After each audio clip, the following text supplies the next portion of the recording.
नमस्कार दोस्तों, मैं पंडित ठकुरेश पचौरी आज पुनः उपस्थित हुआ हूँ आप सभी के समक्ष आपके अपने इस चैनल एस्ट्रोलॉजर ठकुरेश पचौरी पर एक बहुत ही महत्वपूर्ण और ज्ञानवर्धक जानकारी के साथ। मित्रों, आज की जानकारी हमारी युवाओं के लिए है, क्योंकि मैं यहाँ भी देखता हूँ कि कुछ युवा लोग मेरे पास आते हैं अपनी जन्म कुंडली को लेके और इस तरीके की परेशानियों का हमसे जिक्र करते हैं। तो मैंने सोचा क्यों ना इस परेशानी के बारे में, इस समस्या के बारे में मैं अपने इस चैनल पर डिस्कशन करूं, ताकि इस तरीके की जो जानकारी है महत्वपूर्ण, वो सभी युवा वर्ग तक पहुंच सके और जो लोग इस परेशानी से जूझ रहे हैं उनकी परेशानियां कम हो सके। और ये मेरा सौभाग्य होगा कि यदि मेरे इस वीडियो को देखकर लोग इस परेशानी से अपने आप को बचा लेते हैं या इस परेशानी से छुटकारा पा लेते हैं। मित्रों, आज हम बात करेंगे जन्म कुंडली में नपुंसक योग के बारे में। ये नपुंसक योग होता क्या है और इस योग को हम अपनी सोच से कैसे बढ़ा लेते हैं।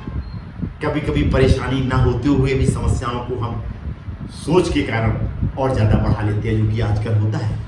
क्योंकि आजकल आप ऐसे भी देखिए कि हमारे जो युवा लोग हैं उनका जो रहन सहन है, उनका जो खाना पीना है, उससे इस तरीके की समस्याएं और बढ़ रही हैं।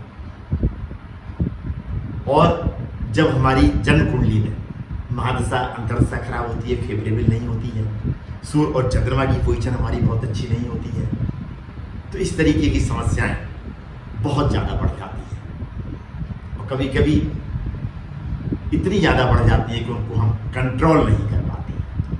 आइए मित्रों, बात करते हैं हम नपुंसक योग के बारे में। वैसे तो मैं आपको बता दूं कि इस पृथ्वी पर यदि हमने पुरुष के रूप में जन्म लिया है तो हम नपुंसक हो ही नहीं सकते। मात्र 1-2% लोग ऐसे होते हैं जो इस चीज़ का शिकार होते हैं।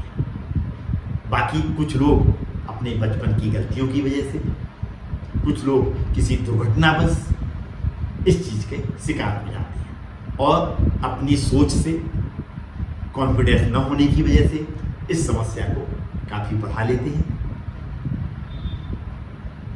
तो आप सभी से मेरा अनुरोध है कि इस तरीके की यदि समस्याएं हैं तो आप किसी विशेषज्ञ से अवश्य मिलिए। मैं इस पर मना नहीं कर रहा हूँ, लेकिन नीम हकीम के चक्करों में मत पड़िए, जिससे समस्याएं आपकी और बढ़ जाएंगी। अपनी सोच को पॉजिटिव रखिए, अपने अंदर कॉन्फिडेंस लाइए, क्योंकि इस तरीके के रोग सिर्फ सोच से ही सही किए जा सकते हैं, कॉन्फिडेंस से ही सही किए जा सकते हैं और खान पान से ठीक किए जा सकते हैं। तो अब हम बात करते हैं कि कौन सा ग्रह इस समस्या को उत्पन्न करता है। मित्रों, शुक्र एक ऐसा प्लेनेट है जो इस तरीके की समस्याओं को उत्पन्न करता है। जन्म कुंडली में 12 घर होते हैं। 12 घर में शुक्र कहीं भी पड़ा है, ये बहुत छोटे से योग की मैं बात कर रहा हूँ जो आप भी देख सकते हैं। वैसे तो कई इस तरीके के योग होते हैं।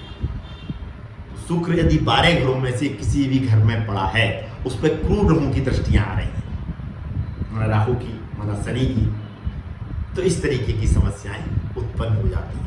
वो भी कब होती हैं?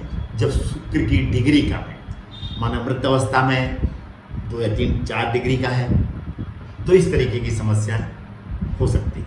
यदि शुक्र की डिग्री अच्छी है, माना बली है शुक्र हमारा 14-15 डिग्री का है, तो हम अपने आदतों की वजह से इस तरीके की समस्याओं को उत्पन्न कर लेते हैं, या किसी दुर्घटनावश हम इस चीज के शिकार हो जाते हैं।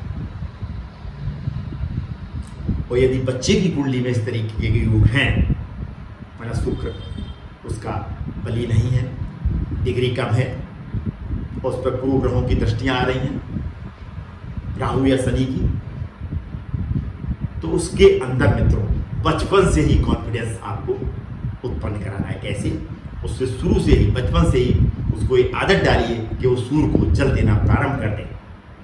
यदि वो बचपन से सूर्य को जल देना प्रारंभ कर देगा तो आगे जाके इस तरीके की समस्याओं का शिकार नहीं होगा, क्योंकि उसके अंदर कॉन्फिडेंस आ जाएगा और उसका खान पान भी शुरू से ठीक रखिए और उसकी सोच को पॉजिटिव रखिए शुरू से। क्योंकि इस तरीके की समस्याएं, यदि शुक्र वास्तव में कमजोर है, पूर्व ग्रहों से दृष्टि है, तो पुरुष इंद्रियों से संबंधित आपको रोग होने की संभावनाएं निश्चित रूप से हो जाती है। अतः मेरा सभी युवाओं से ये अनुरोध है, इस वीडियो के माध्यम से, यदि आप इस तरीके की समस्याओं से गुजर रहे हैं और आपकी जन्म कुंडली में शुक्र की पोजीशन बहुत अच्छी नहीं है, तो अपनी सोच को पॉजिटिव रखिए, पॉजिटिव सोचिए, अपने अंदर कॉन्फिडेंस लाइए, सूर्य को स्ट्रॉन्ग करिए, यानी सूर्य को विधिवत जल देना प्रारंभ करिए, चंद्रमा की रोशनी में बैठ जाइए, चंद्रमा को ताटक करिए, ओम सोम शिवाय नमः का जाप करिए और शुक्रवार वाले दिन माँ दुर्गा की आराधना, यानी किसी भी दुर्गा जी के मंदिर में चले जाइए, खट्टे मीठे फलों का दान गरीबों और अपाहिजों को करिए और अपने खान पान पर और अपनी दिनचर्या पर, यानी अपने रहन सहन को चेंज करिए, परिवर्तित करिए और खान पान को ठीक रखिए और सोने से पहले सभी इलेक्ट्रॉनिक्स आइटम को अपने से 1-1.5 फुट की दूरी पर रख दीजिए, क्योंकि इलेक्ट्रॉनिक्स आइटम भी नेगेटिविटी देते हैं और इस तरीके की समस्याएं पैदा करते हैं जो आजकल युवाओं में हो रही हैं। वैसे मैं आप सभी को बता दूं, ये रोग होता ही नहीं है, इसको हम डेवलप कर लेते हैं निगेटिव सोचकर, कॉन्फिडेंस लूज कर जाते हैं, कभी कभी गलत नीम हकीमों के चक्करों में पड़ के अपना काफ़ी पैसा वेस्ट कर लेते हैं और समस्या को बढ़ा लेते हैं। कभी कभी समस्या न होते हुए भी यदि हमारी महादशा अंतर्दशा जन्म कुंडली में फेवरेबल नहीं है, शुक्र की पोजीशन बहुत अच्छी नहीं है, सूर्य और चंद्रमा भी हमारा जन्म कुंडली में डैमेज है, तो कभी कभी वैवाहिक स्थितियां हमारी बहुत ज़्यादा खराब हो जाती हैं और कभी कभी विवाह विच्छेद तक समस्या, ये जो समस्या है विवाह विच्छेद भी करा देती है। अतः इस समस्या को बढ़ाइए नहीं।